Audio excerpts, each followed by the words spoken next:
ঈদের জন্য নিজের বাড়ি শ্বশুরবাড়ি ছাড়া আসলে ঢাকা বা অন্য কোথাও ঈদ করতে আমার কখনোই ভালো লাগে না। আমি ঈদের সময় হলেই শ্বশুরবাড়ি, কুরবানির ঈদে শ্বশুরবাড়ি আর বা মানে আর রোজার ঈদটা হচ্ছে আমি আমার বাপের বাড়ি করার চেষ্টা করি।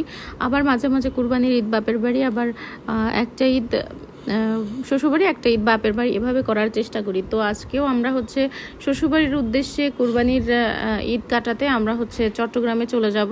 তো যাওয়ার আগে আমি শাক পাতা, আমার ব্যালকনি সব কিছু পরিষ্কার করে নিচ্ছি। শাকগুলো কেটে খাওয়ার জন্য রেডি করার জন্য এগুলো আমি কেটে কুটে ধুয়ে নিয়েছি। আর এইদিকে হচ্ছে আমার চাচি শাশুড়ি যিনি, উনি হচ্ছে আমাকে হেল্প করে দিচ্ছেন সব কিছু করার জন্য। আর চিন্তা করেছি আজকে হচ্ছে এই মিষ্টি কুমড়া শাকটা দিয়ে আর হচ্ছে আলু এবং হচ্ছে গুঁড়া মাছ, চিংড়ি মাছ এগুলো দিয়ে রান্না করব, মিক্সড একটা রান্না। এটা কিন্তু আসলে মজার। তো যাই হোক, আমি এখানে রান্না বসিয়ে দিয়েছি। আমার চাচি হচ্ছে রান্না বসিয়ে দিয়েছে। আমরা সব কিছু শেষ করে খাওয়া দাওয়া করে আমরা হচ্ছে রওনা করলাম কমলাপুর স্টেশনের উদ্দেশ্যে। কমলাপুর থেকে আমাদের ট্রেন ছেড়েছে সকাল 6:15 দিকে। তো আমরা সুন্দরভাবেই আমরা ট্রেনে করে যাচ্ছিলাম আমাদের এসি কেবিনে। খুবই আরামে এই একটা জার্নি আমরা করেছি, কারণ এর পরের দিন শুধুমাত্র হাতে আছে আর তারপরের দিনই ঈদ। মানে 26 তারিখে আমরা রওনা করলাম, আর হচ্ছে আমাদের 27 তারিখ হাতে, আর 28 তারিখে আমাদের ঈদ। যাওয়ার পথে আমরা ওঠার আগেই আমাদের হচ্ছে গরুটার একটা ভিডিও করে নিলাম। তো আমাদের গ্রাউন্ডে এই গরুগুলো সব একসাথে জমা হয়েছে।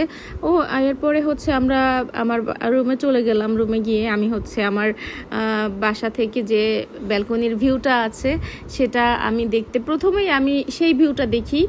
রুমে প্রবেশ করেই আমাকে এই ভিউটা দেখতে হবে, কারণ আমার বিয়ের পরে প্রথম আমি এই রুমটাই পেয়েছিলাম এবং এই ভিউটাই আমাকে সবসময় মুগ্ধ করতো। আমার কোনো মন খারাপে বা আমার কোনো খারাপ লাগা সবসময় আমি এই ব্যালকনিতেই কাটিয়েছি। তো যাই হোক, এই ব্যালকনিতে আমার অনেক স্মৃতি। আর হচ্ছে আমি আমার হাজব্যান্ডের জন্য গরুর মাংস ক্যারি করার জন্য বা যাই হোক, এই ঈদের জন্য আমি 2টা টি-শার্ট কিনে নিয়েছি আমার হাজব্যান্ডের জন্য, যাতে ও এই 2টা পরে কুরবানির দিনটা অন্তত কাটাতে পারে। কারণ এত গরম, চট্টগ্রামে প্রচুর গরম।